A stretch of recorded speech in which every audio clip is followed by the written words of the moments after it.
There's music playing right now, but you can't hear it. Okay, I'll just silently dance. I wonder what the tempo is. I know that he's telling me the wrong one. No, he's got it, I think. Actually, I don't know. I'm not good with music. Hello, everyone. Welcome to Successfully Unsigned. It's me here, Patty G. And we have a very special guest here, Juli Strawbridge. Which I'm so proud of myself for saying that right. Because, okay, big fans of Patty G, real OGs, know that I did an interview with Juli years ago, back in 2019. Or if you're like a deep cut Juli fan, then you know. So me and you have met each other. I think this is our third time actually meeting in person, but we've kept up on Instagram and stuff. My interview skills were not great back then, so hopefully this one goes better. But I have so much I want to talk to you about. Okay, so I don't even know where to begin because I'm I already know this. Okay, tell the people who may not know you or may not know just a little blurb about you and kind of about your life with music. Okay. Hi, I'm Juli. It's spelled without an E. Yes. Still keeping that going, I guess. And I write songs and produce songs and release them sometimes for fun. I used to do something on YouTube at a channel called internetjules where I would write songs on camera that sounded like popular artists had written them. Mm-hmm. So it's kind of a mix of music education, of analyzing songs, but also funny and also dissing people that people would get really mad at me for dissing. So it's been a couple years since I've done that. I think my last video was probably in 2 years ago. Yeah, I checked. 2 years ago. But I really appreciated that time. It's just not really for me anymore. But that kind of gave me a little bit of an audience and also kind of taught me how to do a lot of different technical things, even just with songwriting, technical producing things, but also with songwriting, just becoming a machine that could just write things, which I don't really write that way anymore, but that was really helpful in the beginning of me taking songwriting seriously. Anyway, and I'm really grateful for the connections and any things that I've gotten from the YouTube thing, but especially my number one connection, this guy right here, my favorite connection. Oh, that's so sweet. I was telling her before, so the way we met each other was I had a radio show at the college that we went to, and not we, me and the other boys, and and I just emailed a bunch of people that I was fans of, and so I would watch her YouTube channel actively, and it had a decent traction. I feel like you had a good amount of people following you. I think it was I don't even remember how much it was when I left. I never hit 100,000, but it was it was 75 or something. Yeah. And so I actively watched her. I was oh my goodness, she lives somewhat near me. So I reached out, not expecting an answer. She's yeah, that sounds fun. And she did. And I told her the interview, part of the reason why, well, I still don't, but I did not know how to shut up, and I just kept interrupting her, I felt and I have no memory of this. Yeah. And then I told her, I was honestly, I think what was happening was I was just nervous and I was fangirling really hard. And you were the only guest I ever had on there that wasn't someone I knew previously. So every other guest I had, it was just a friend of mine. And so you were someone that I was oh my God, this is completely new territory. And so I'm thankful to you for giving me that practice of now we have a show where we meet people all the time. Our first time meeting them is doing an interview. And so, wow. Yeah, I know. Oh, such good friends. So great. We just did a little acoustic performance that we're going to be sharing with y'all. So get excited for that. So as far as your life related to music, you've been songwriting pretty much your whole life, right? Yes. And so when you compared to, you talked about how like YouTube kind of gave you an audience. Right. Were you releasing music before YouTube or no? Because I know you had a little bit of like a SoundCloud thing going on. Yeah, I think that I had like a SoundCloud first GarageBand thing that was the same summer that I started YouTube, which was in 2017. Okay. Yeah. And so, and your family was like very musical as well, right? Yeah. My sisters and I would sing 3-part harmony, and we just had like a ton of instruments in our house. Yeah. Did you guys like sing anywhere, or was it like, I mean, sometimes we would do like gigs. Like my dad would do like jazz gigs where we would sing at like restaurants and like coffee places and different so things. fun. Like, and That's then there's cute. also a couple times where we did this. There's this place near us that did World War II World War II reenactment things. Yeah. Where they would have like festivals and stuff. Oh my and my goodness. sisters and I, we did like the Andrews Sisters, like 3-part harmony.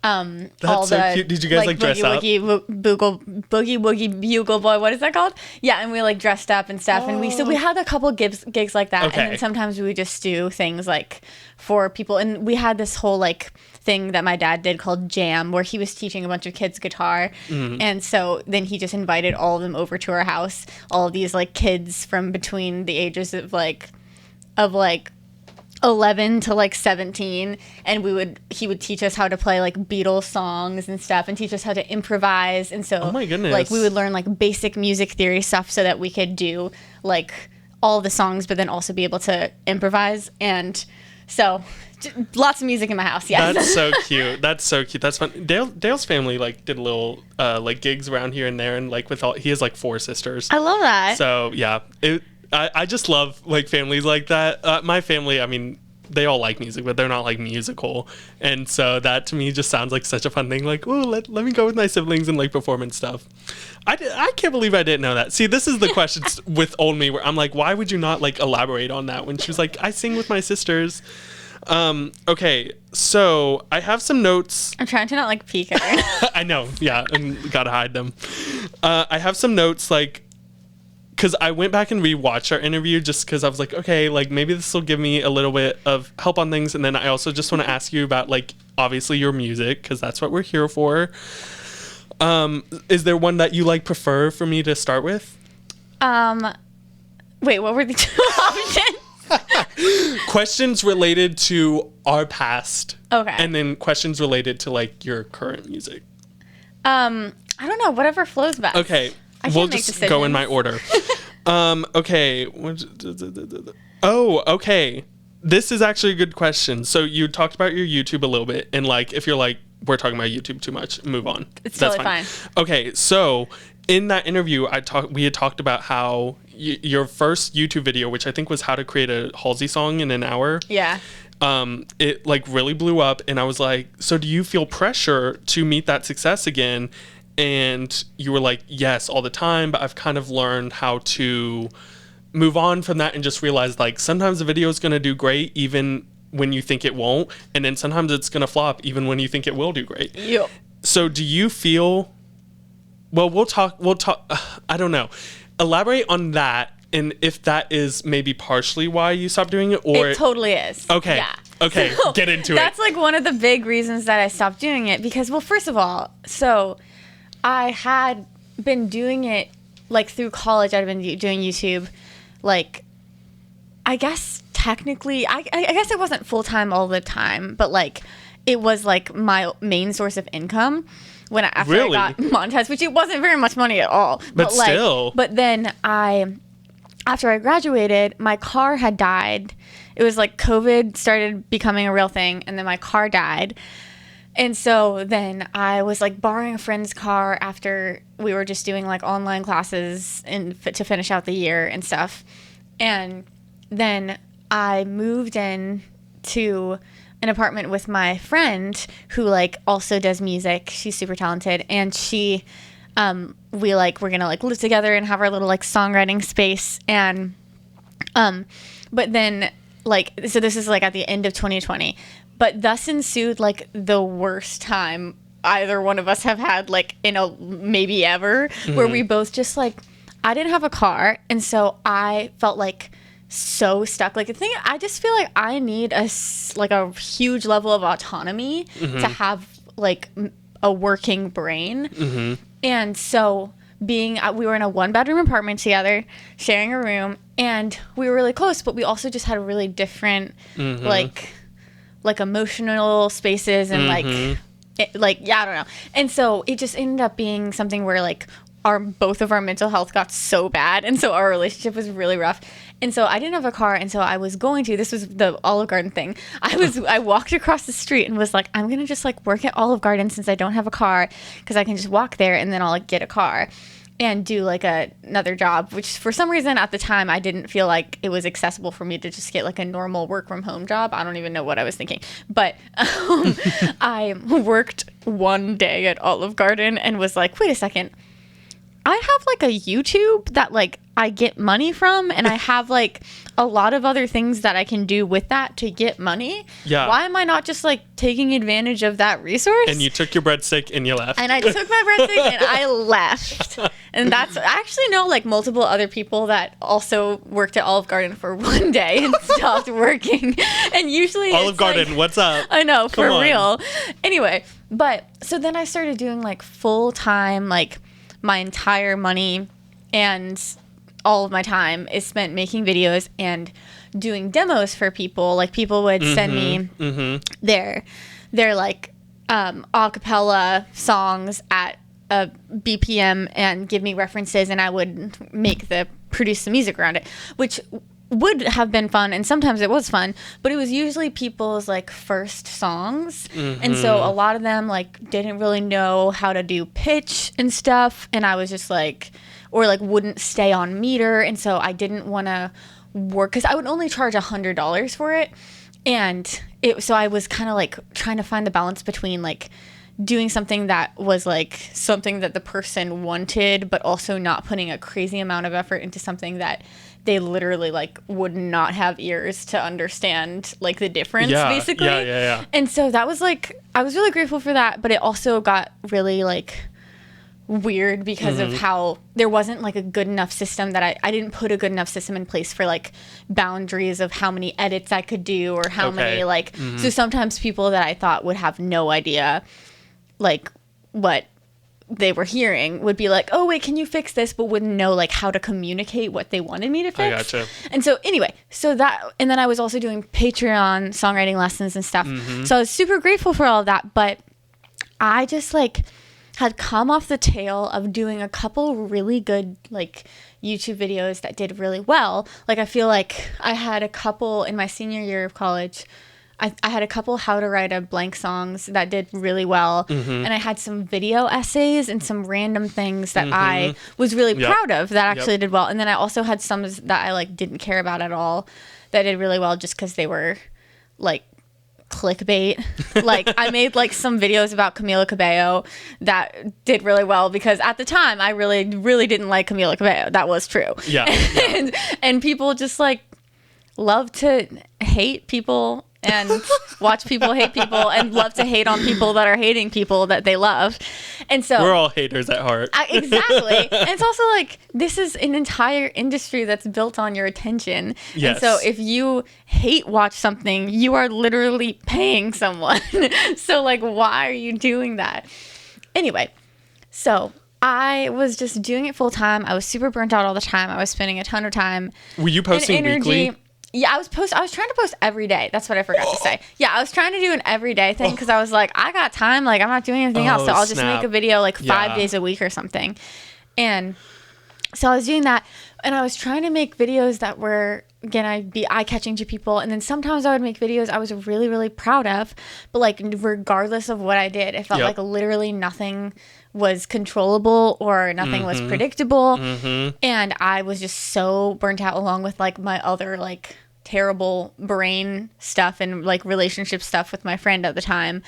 And I was just like in a dark place, and I was like, this is so exhausting to me. And yeah, just the last straw was that stretch of like actually trying to make something that I was proud of, and just having the algorithm be like, nope. And it kind of felt like people had like fallen out of love with me as like a creator.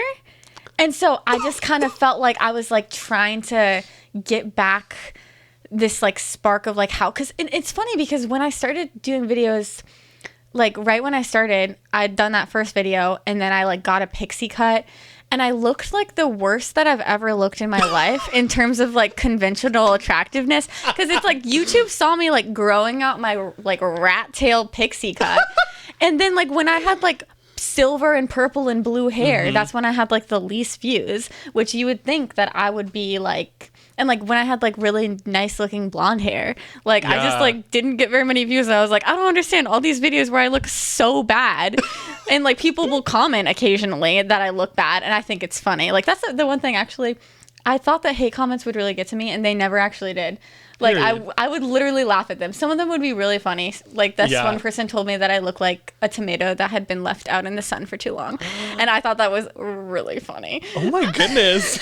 Anyway, the problem with me though, it's good that you interrupted me in our first interview, because I am so long-winded and so bad at being articulate. No, so you're fine. Anyway, yeah, the last straw was not being able to predict and control, feeling really burnt out, and then starting to feel like I just want to be a person who lives my own damn life and doesn't have to perform this cardboard cutout of myself and like create this false version of myself. Like even if it's not like false, I just feel very exhausted at this point in my life of like interacting with like a ghost version of the world, and a ghost like even social media just being like, I'm posting this picture and all these people that I like don't have a real relationship with or will never meet in real life or knew like when I was in high school and will never see again are like understanding like who I am from this. But it's not, and it's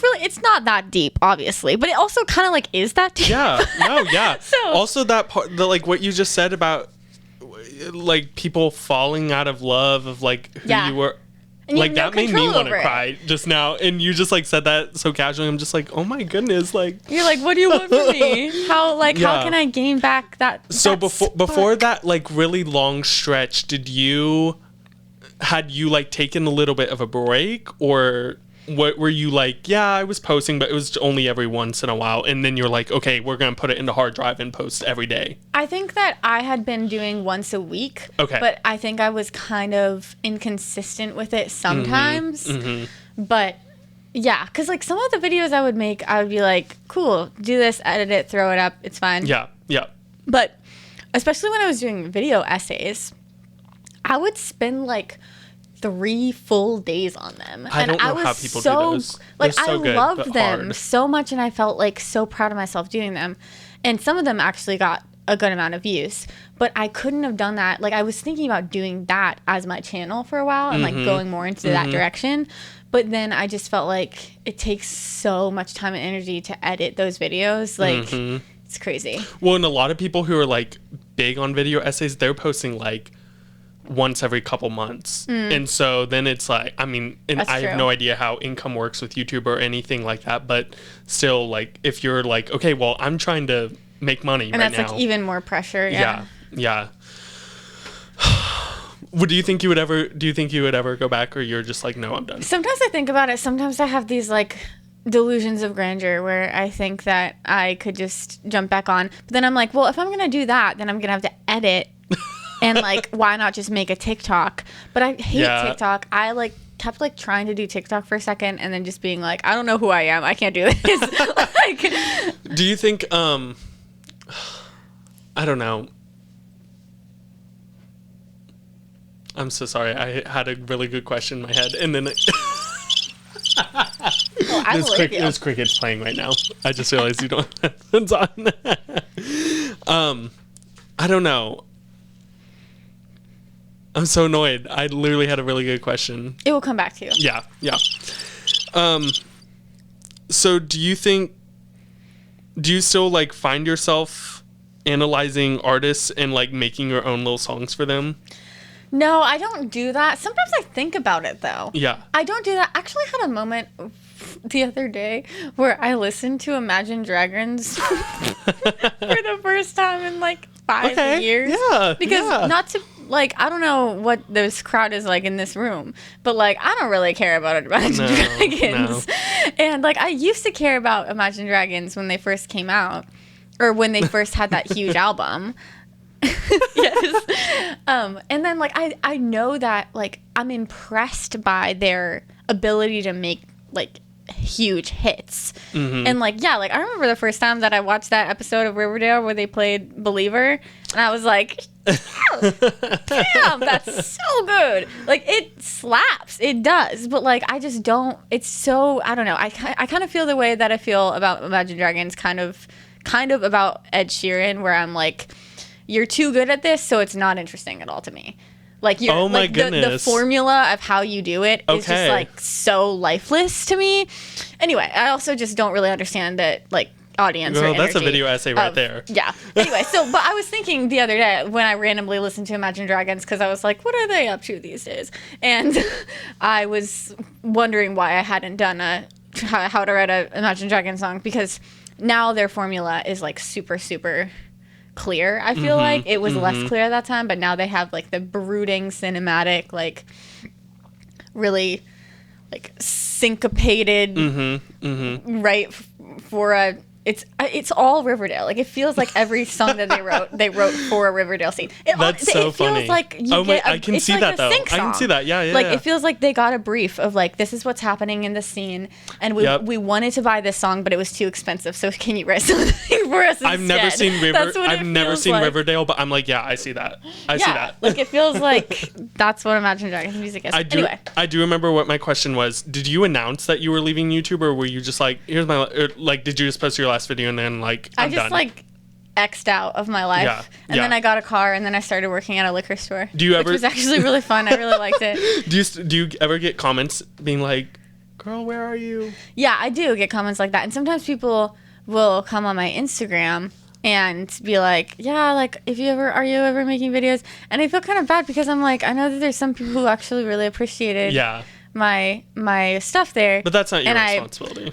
That means so much to me, but I'm also like, I just can't, I don't know if I could do it. And if I did do it, I feel like I wouldn't even be, because like, I don't want to sit around and talk about what I just talked about. I don't want to like think people care about my opinions about artists, but then and then also somebody one time did actually comment something that did really strike me, which I don't care about it as much now, but where they said something about how like, hey, like, are you ever worried that like, if you want to actually write for people, that you'll like end up in a room with somebody that you like dissed when you were analyzing their songs? That's such a good question. Like, I feel like maybe this is like not a really smart smart move for you professionally. And I was like, okay, number one, I don't think anybody actually would care or like would watch my YouTube videos or would ever see them. They're not that big. But second of all, that is a kind of good point. But third of all, I seriously doubt that like that's ever going to be a problem for me. Yeah. I believe in you.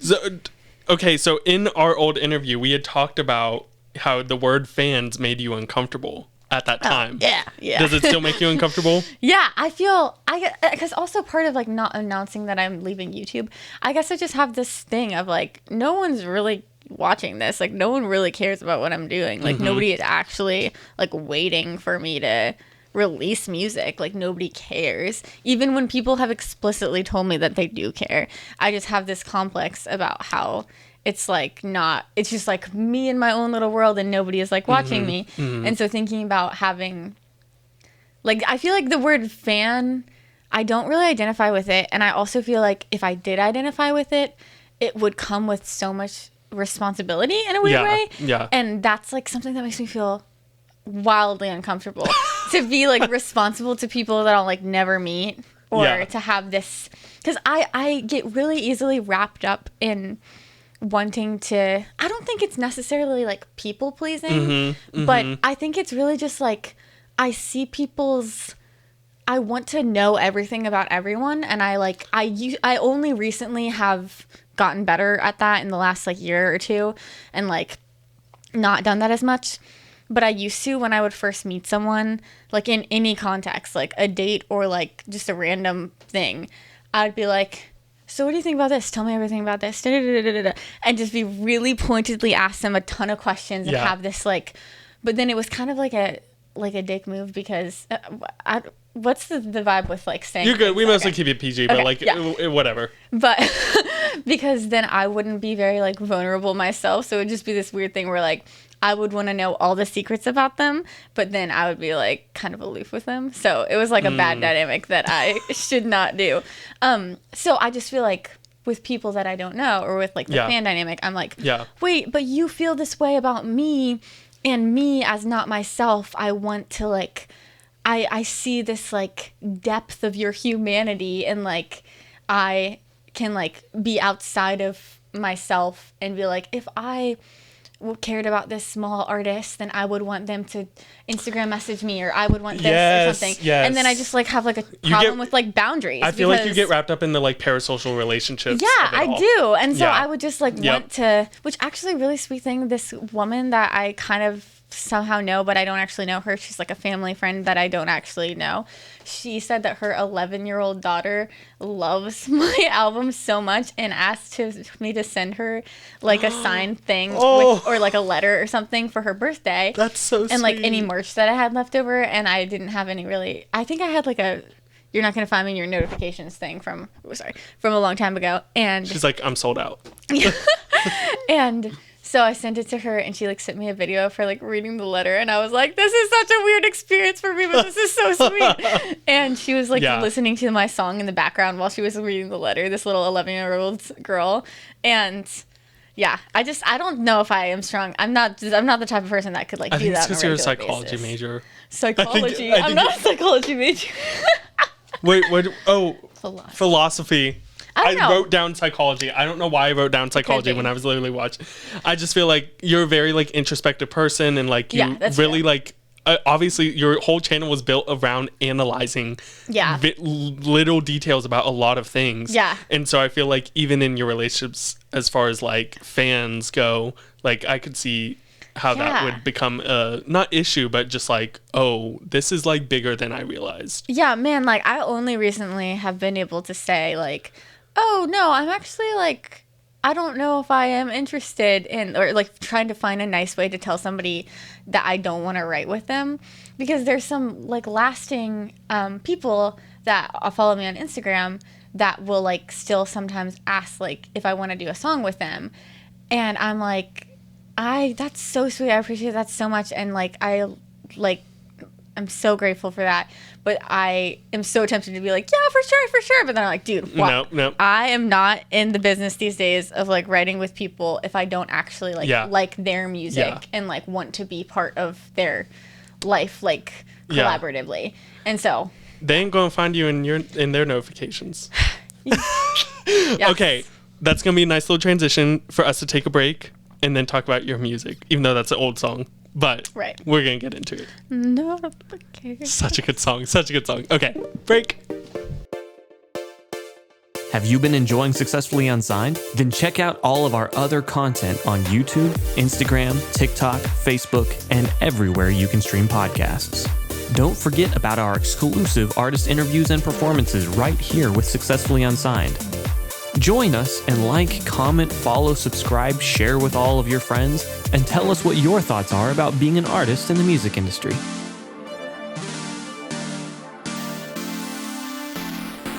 We are back. Welcome back. And we're going to start talking about your music, because if there's one thing about your music, it's so good. Your music is so good. I told you I was a fan before, and I'm still a fan, honestly. I'm not kidding you. Like, when I have... So back then, I was like, no, like, my favorite songs are Last Man Standing and Notification, and this is terrible because I'm like, oh, Silence on My Side. I love that you love Silence on My Side.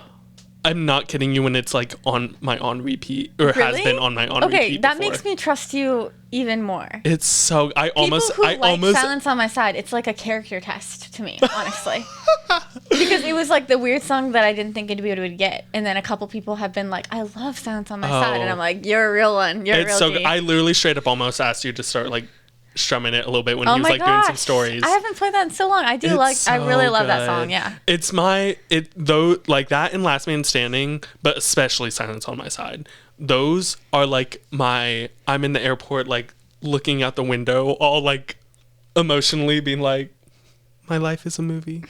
And like just seeing the like horizon below me and just hearing Silence on My Side. Oh, it's so good. Or like the windows are down and I'm like driving through the suburbs slowly and I'm just like having a Lana moment. Yeah. Thank you so much. It's so good. It's so good. So like your music still holds up. Your old music still holds up. And then your newer music is like even better. And you just released a song. Okay. I just feel like I have so much to say. Okay. You just released a song in May, correct? Yeah. David Blaine. Yeah. I had to look up who David Blaine was. I'm not gonna lie. Oh my gosh. And then I was like, oh, I recognize that guy. Okay, but good. Can I ask why David Blaine? Okay, so David Blaine, can I just like tell you like what the Yeah, and explain to the people who David Blaine is for those who don't know and are uncultured like me. Okay. So David Blaine is a famous magician / endurance artist. What was the sound? I'm scared. It's like this dramatic music. Oh, okay. That's funny. Yeah, David Blaine is a famous magician / endurance artist. He's more of an endurance artist because he's broken several world records. He held his breath on Oprah for over 17 minutes. Yep. He was...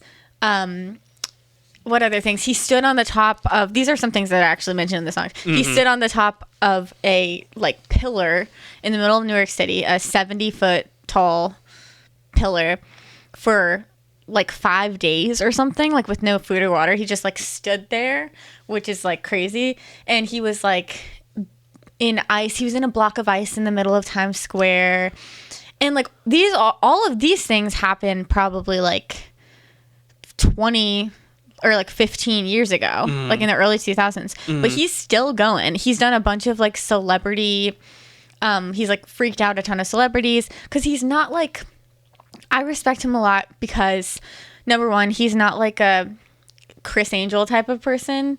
Do you know Chris Angel? Yes. Yeah, he's not like Chris Angel. It feels kind of like very like MTV, like video tricks type of thing. Well, he had like his infomercials for kids and stuff. Yeah. But like David Blaine is like, he's been doing street magic and he's been doing like really, really intense feats of like human progress, basically, or of like science for like 2.5 decades.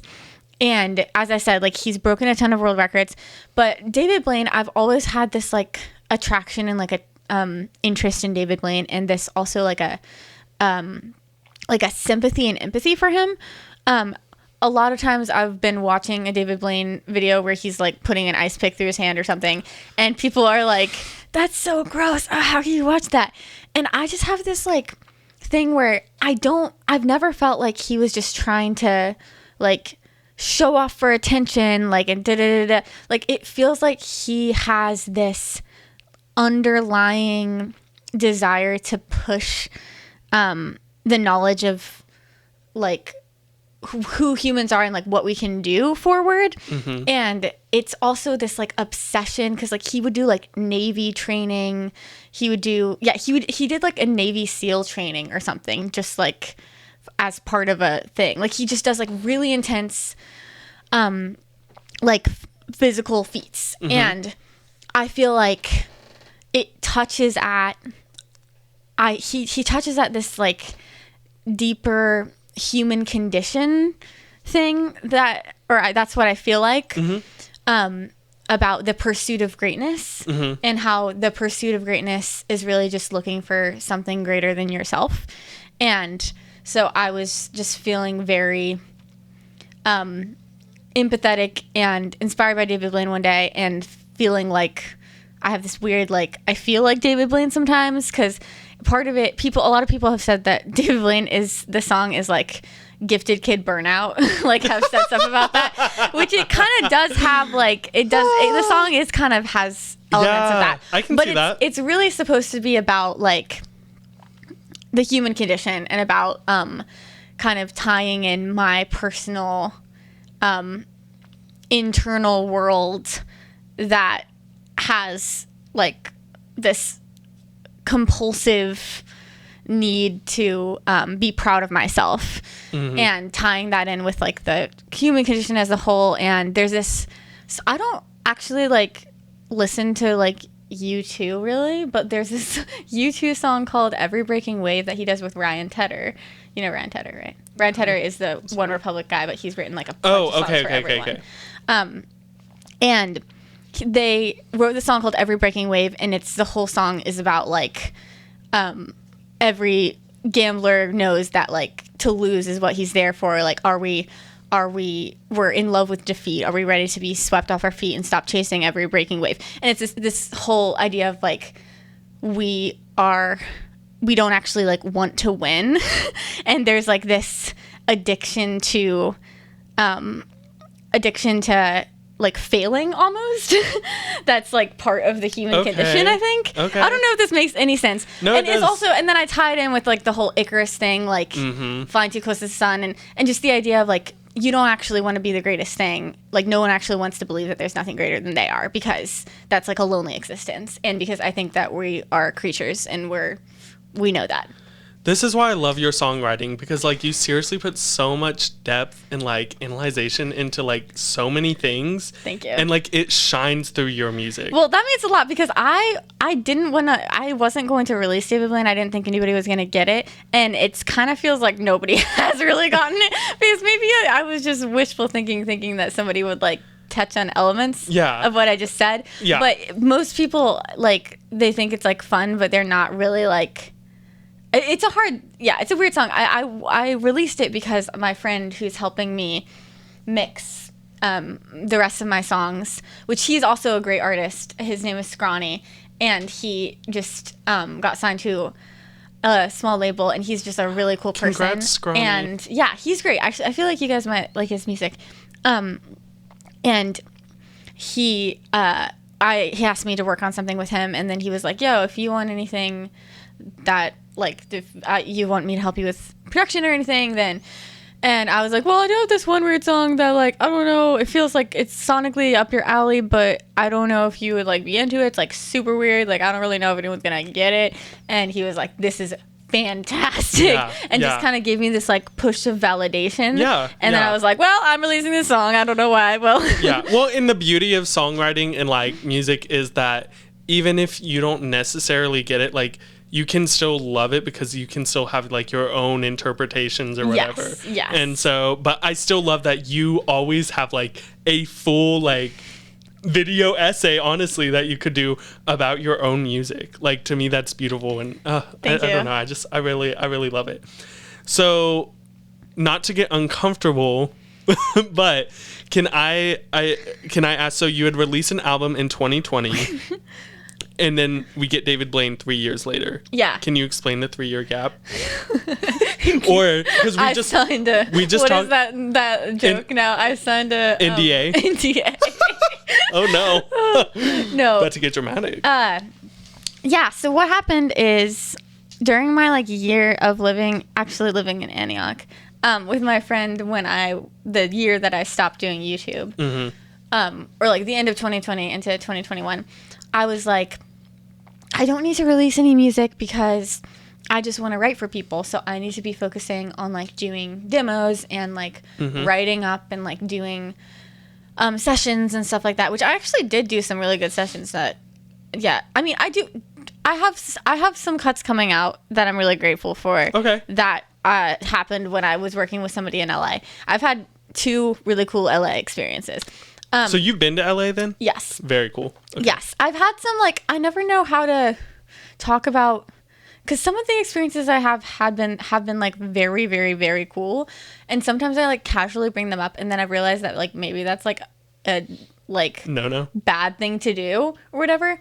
But yeah, I do have some very cool experiences that I like. One time I wrote with a person that was set up. It was like a Skype thing because it was the person that I went to LA with, and that he like flew me out to LA. And then this other like British lady, and I was like, oh yeah, like what? And he was like, I want to Skype you into this session. And I was like, cool. So who's this person? Like, what did she do? How long? Like, why are you writing with her? And he was like, yeah, she's so great. She's done a couple things. What did she do? I think she had a Britney. This is the woman who wrote Toxic for Britney Spears. And I was like doing a session with her. Bring out the Britney doll. It's Britney, bitch. And yeah, one time I went to was set up by this A&R to go to this person's house. And it ended up being the drummer from Boys Like Girls. Like, the song, like, okay. 2 is better than 1. It was, like, part of that band. Okay. And I was like, this is so weird. I don't know if I'm thinking the right band or not. Anyway, maybe that's not relevant band anymore. And I've had a couple other experiences that have been really cool. But it's just, like, none of them are things. They're just like, wow, that's cool that happened. But, like, oh my goodness. nothing happens with it. You know? Okay. Like, nothing ever I mean, yeah, it's still, happens. like, a cool story at least. Yes. And, like, you never know, like, what will build up or if those people remember you in the future. Right. Yeah. Yeah. Anyway, I don't know what your question was. I'm so sorry. I got like so off track. What was my question? Why I didn't release anything. The gap. Yeah. So basically, I was like, I just need to do sessions and like I don't need to be releasing music. And then I felt that way because I felt like I was like, I don't want to be an artist, and so I shouldn't release anything. And then I slowly started to realize that when I don't release anything, I don't know if I should be looking at you guys while I'm talking since you're like the natural focal point. But I realized that not releasing anything, even though it is true that I don't want to be an artist and have never wanted to be an artist, I just wanted to write for people, I get like a crazy creative breakdown if I'm not like actively making things that will be like seen by people. Mm-hmm. And I just had like some really bad writer's block and just really bad, like the way that I have to have a self-perceived sense of creative authority in order to be like a functioning person with songwriting and also just like in general with my mental health, I think. And so when I'm not releasing anything either of my own stuff or like if it would be different if I was actually doing enough sessions and getting enough cuts where I would like work on something and then a couple months later it would come out, like it would be different. But like because that wasn't like a normal part of my life, I was starting to just like really wither because I wasn't having any like anything to work towards or like any projects or any sense of like, okay, this is me, like this is this thing I'm proud of, like here it is, so I can show it to people when it's convenient to show it to people if it is like relevant, you know? Right. And so I just started to realize that, but then, so I started working on some stuff and then I just procrastinated and a lot of stuff happened and I just like didn't really, wait, do you want me to talk about like my personal life? I mean, you're welcome to. It's up to you. So like I had been planning on releasing something and I didn't have a hard and fast deadline about it. And then I kind of had like, the last 3 years had just been a really crazy, like the apocalypse of my life, essentially, because it's like I had graduated and then I had different like dating experiences that were really intense. And, which funny thing, the last time we talked, or the first time we met, like you talked about how you're like, yeah, I've never been in love. Something like that. We talked about that? I think so, a little bit. That's so funny. Oh, wow. Oh, Juli. And then this is not like I don't know if you know this or not. I don't remember if you know this or not. What? Your dad? Yes, my dad passed away. Yeah. And I always feel like I like monopolize the conversation when I say stuff like that, but it's like, it's such is life. Like that's just what happens. Anyway, so my dad passed away in 2022 in January. I didn't realize of it was last year. Was that last year? I mean, weird. almost 2 years Weird ago, but time. still, And that like actually didn't change. That wasn't like a reason for me to not release music, but I was still like on the heels of like not being able to like get it together quite yet with like wanting to release stuff or like what I was going to release. And then I started being like, oh yeah, I'm definitely going to release stuff. I have these songs that I've written for the last like 2 years, like songs that I am proud of that I would want to do something with. And then I just like kept like not getting on to doing it. And because I'd never released anything that was not in the summer, so I had like a mental block of like working on stuff if it wasn't going to be in the release in the summer.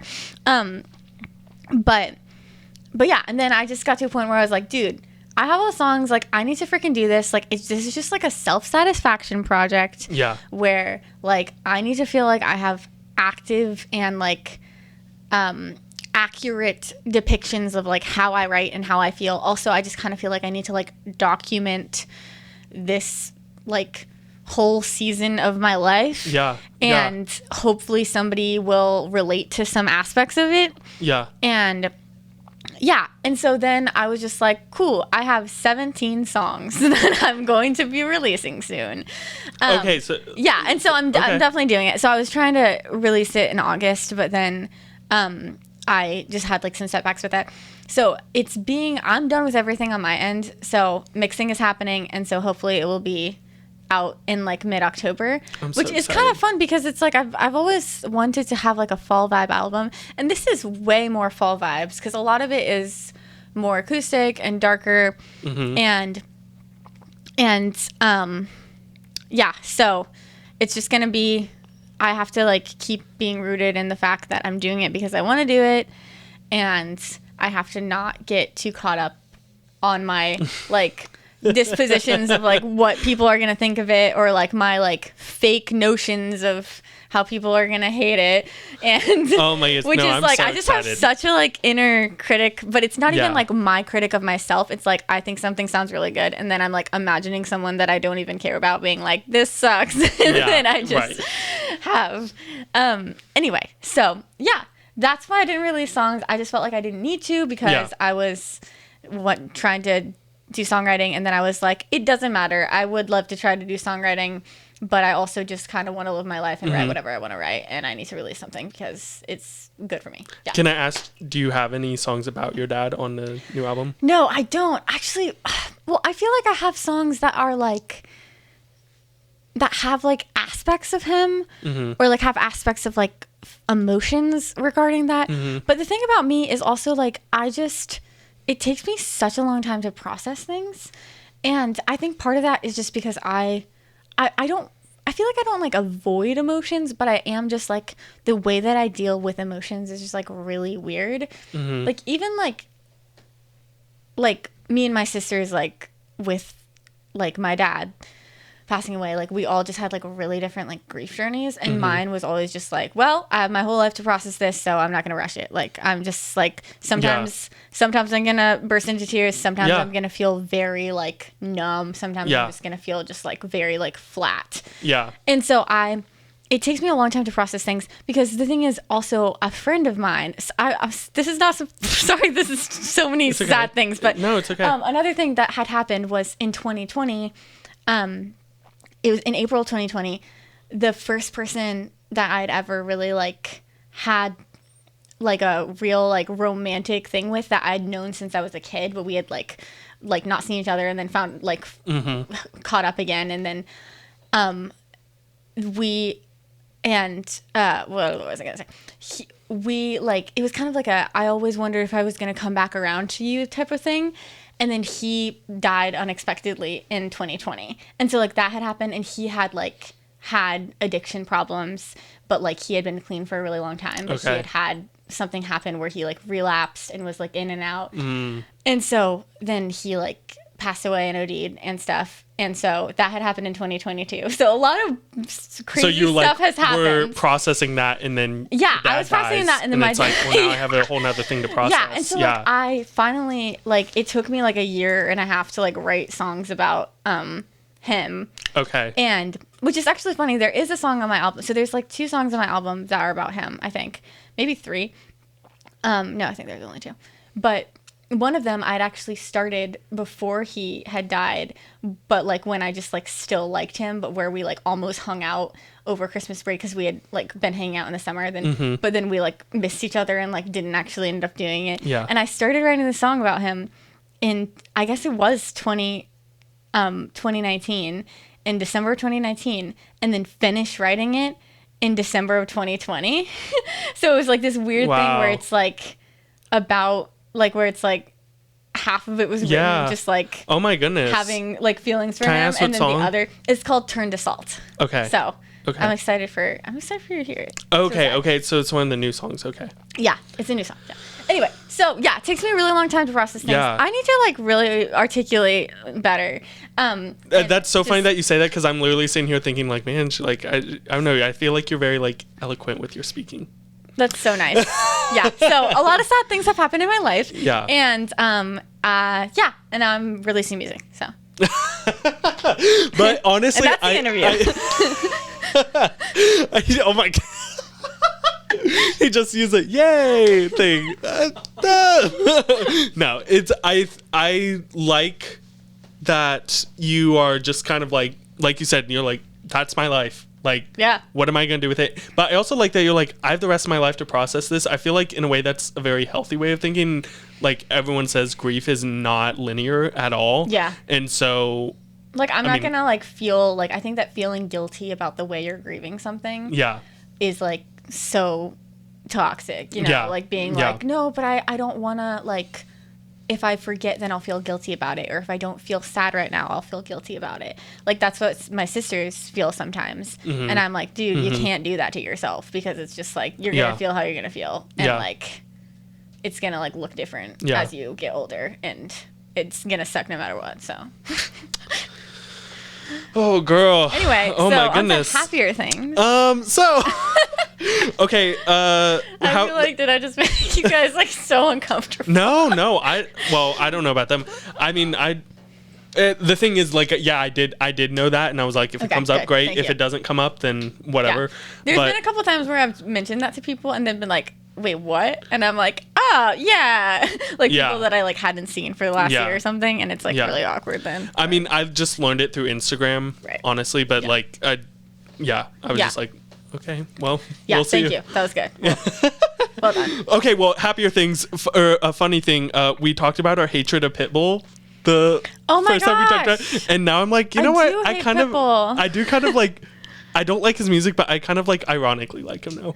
Wait, we at the hotel, motel, Holiday Inn. Wait, I feel like I've seen, I don't keep up with the latest Pitbull news. Neither do I. I feel like I have seen some funny TikToks about like, what is that one where it's like, anybody going through a hard time, been there, done that, you know? And I've seen a couple of TikToks where people are like, I know that whenever I'm going through a hard time, I just remember that Pitbull has been there and done that. I have not seen that, but that's funny. I've seen people like dress up like Pitbull too, and I think maybe that's funny. TikTok, I guess, is like Pitbull's.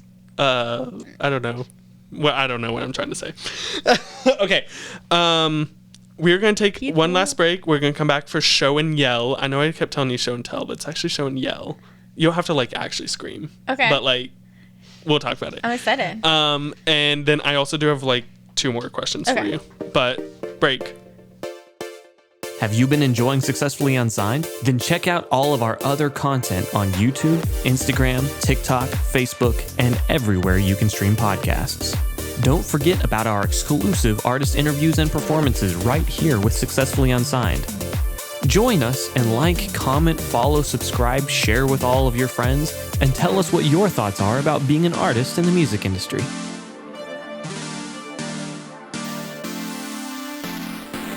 Welcome back, everyone. It is time for our favorite segment, Show and Yell. Okay, so basically what you're going to do is you're going to hold up the item and you're going to yell what it is, and then you're good. Like, how loud? You don't, I mean, like, don't like scream at the top of your lungs. Just be notebook. Okay.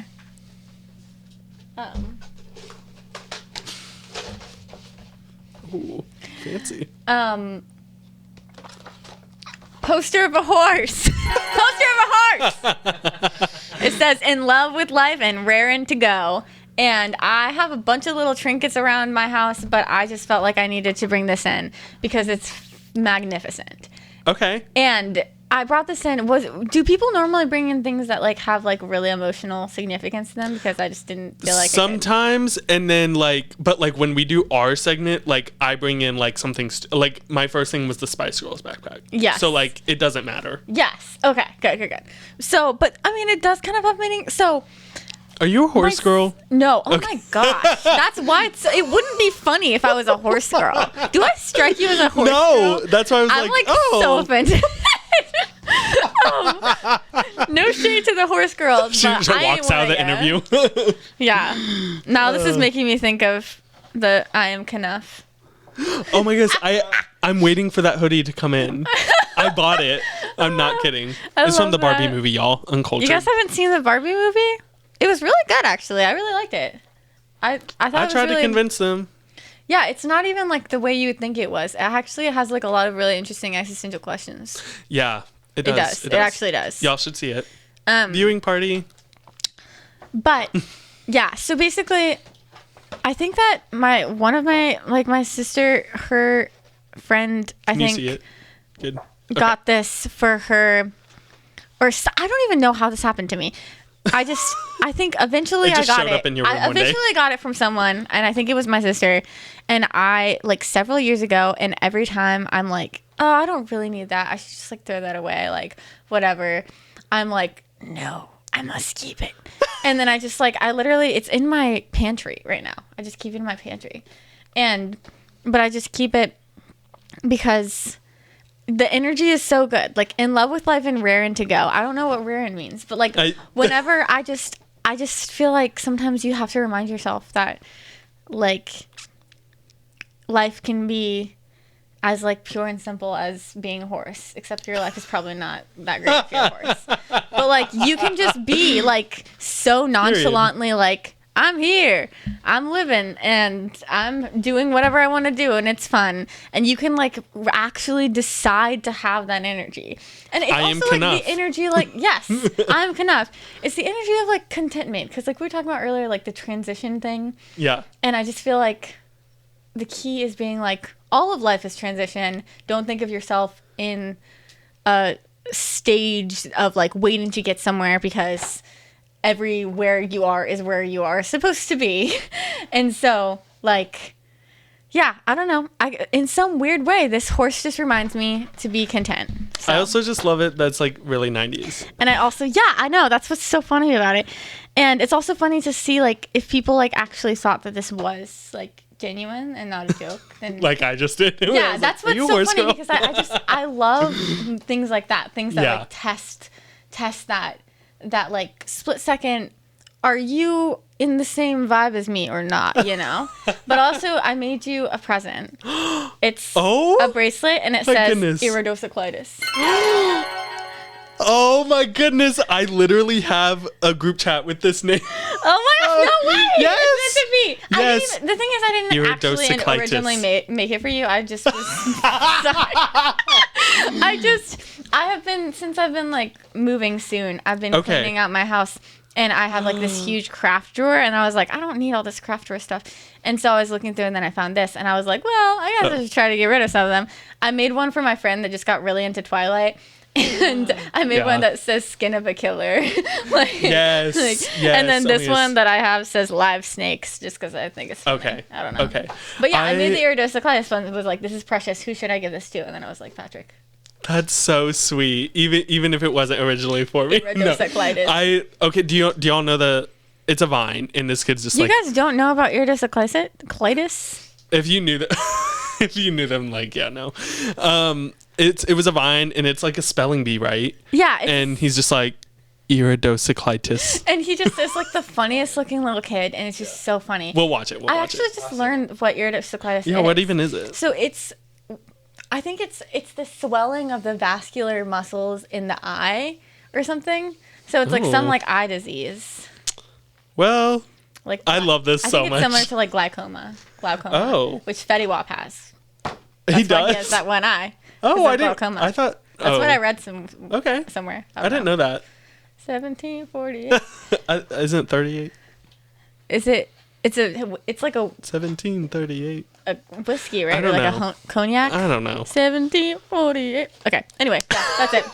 I love this so much. Thank you. I also love that. I think you need to include In Love with Life and Rare Indigo in one of your songs. Oh my gosh.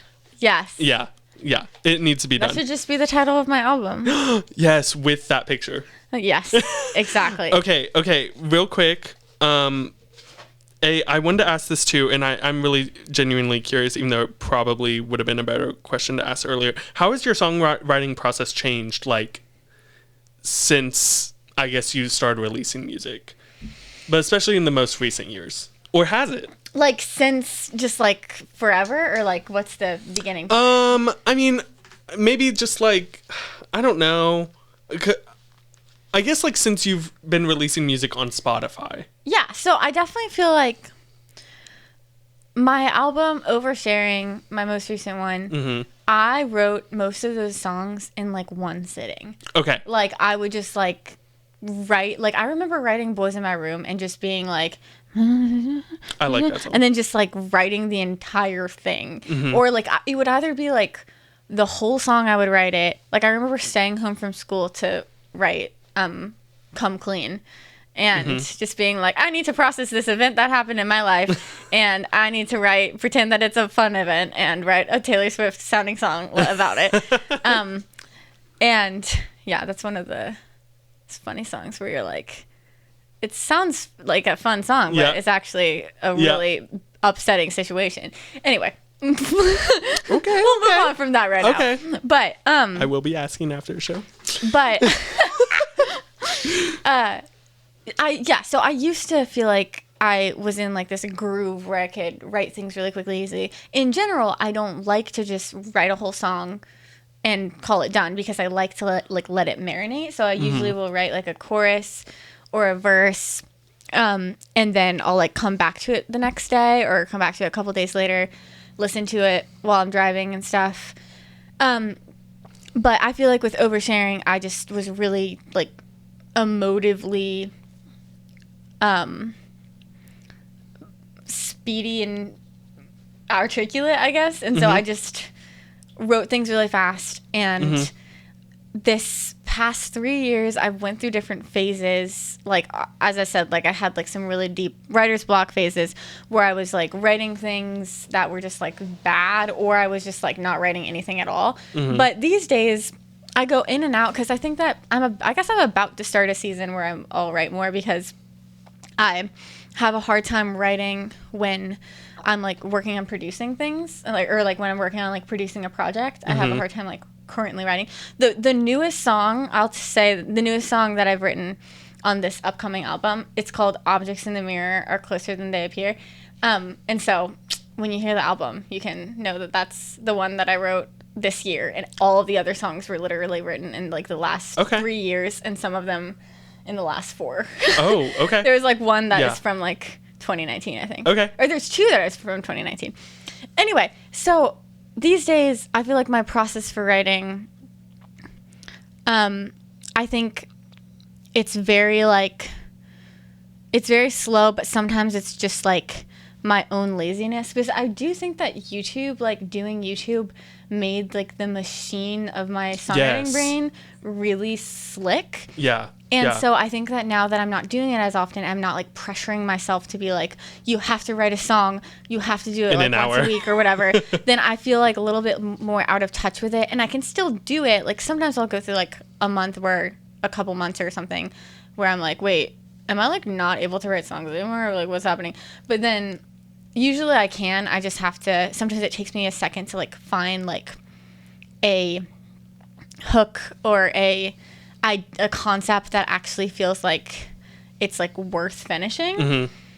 So I have like I feel like it takes me a slower time to write, and I also just feel like because of my audience like not really being a thing anymore, I think sometimes I write really differently, because I'm not like, oh, write a song that sounds like this, or like in this genre of people, because these are the people that are listening to my music. Doesn't have to pair like, with your YouTube. Yeah, like I just have like random experiences or random people that I'm listening to, and I'm like, I don't even know if this like song works for like me, but I don't know. Does that make sense? Yes. Yeah. Where like I feel like I'm less like pigeonholed into like a genre, like / like writing for a specific type of audience or demographic, but I also feel like that almost limits me more sometimes because I feel like less able to make things that feel like real songs. Okay. You know? Yeah. But so I definitely write a lot slower and am a lot more like what's the word? A lot more personal and a lot less like genre specific and a lot less like pop usually. But I haven't written a good type pop song in a while, and I've been wanting to. I am very much a pop person. Good type pop song. What I really like about everything that you have really said on this interview is that it relates a lot to like what our show is about, and like we've talked about writer's block and just like kind of the songwriting process and all that. So this is a very good interview to watch if you want a little like trailer of what our show would be about. So is your goal still to like write songs for other artists? Yeah, for the most part? I would love to do that. The thing with me, though, is that I just kind of feel like, that is the dream, and that is what I would love to do. But I don't think I have, like, the drive to do what I should be doing to get there. And I also sometimes feel like I, like, miss my opportunity in some ways about, like, not moving to LA when, like, I feel like there was a time of my life where I had, like, the like mindset and the connections that were really fresh still to move to LA. And now I have like a lot more friends that live in LA. Yeah. But I feel like they're busy and they have their own lives, and I just feel kind of like out of step with everyone, and I could get back in step with them. But yeah, I just want to write with people that I respect and not have to like sacrifice what I think is good to work with people. And there's a ton of high-end writers that do that and have like a very normal life writing with people that are their real friends. And I know some of those people, and I'm really like encouraged and inspired by them. But at the point that I'm at right now, I feel like I just have to really want it and do a lot of sessions with people that I don't respect or care about to do that. And I feel just like kind of unmotivated to do that at this point. I also feel sometimes a little bit like not burnt out, but a little bit unhopeful because I've had some really cool connections and I've been set up with some people. Like even just this past year, I was set up with some people that I thought would have like a really good time with me, and it just didn't end up like clicking the way that I thought it would. And so that kind of like changes my perspective on like when to be excited about a connection. So I just feel like I've had so many of those experiences of like false starts and stuff that I am kind of just content to do what I do and write with people that I respect, and like, I don't know. I trust that like whatever is supposed to happen with that is going to be what's going to happen. I like to write songs. I'm going to do it no matter what. And well, you're an amazing songwriter. Like truly, you really so are. Much. Like that means a lot. And hearing you talk about your songs makes it even better. And so I don't know, like even if you did like a about my album sort of like recording thing, like I would listen to that. 100%. I actually feel like I really want to do that. I might just do that on Instagram because I feel like there's things that I want to talk about. Yeah, like I say I don't want to be an artist, but then I also want to like explain all my songs. No, but it's just, I don't know, like you just have really good explanations, and you're like, it's not just like, oh yeah, like this thing happened to me, the end. You're like, well, this came from this and this came from this and this is where I pulled this from. Like it's a very like almost director mindset, but like it's for a song. And so I don't know, I really enjoy it. And like I also have listen to like about my album like from big artists that I like, and so I think that'd be like really cool to hear from another perspective, and I don't know. So thank you so much. I love it, and I love this interview, and you're just this is so much fun, and I'm glad we got to do this, and I hope that my interviewing skills were better. Thank you. Oh my gosh, your interviewing skills were great. I hope that my answering questions skills were better. No, I thought they were amazing. I thought they were good back then too. I hope that the mic in front of my face was better, you know. We can actually see our faces, so we're a step above, which is good. Automatically. Thank you guys. Do you want people to follow you, or you're like, no? Oh, yeah. Where to find follow your music me on at Instagram. least? Okay. I'll get back on it soon. Juli Strawbridge, no E, Juli no E. Not Instagram, Strawbridge, Spotify. like a bridge made out everywhere. of straw. Yes. That's what I tell people. And successfully Unsigned too. But Juli Strawbridge. Yeah. Bye.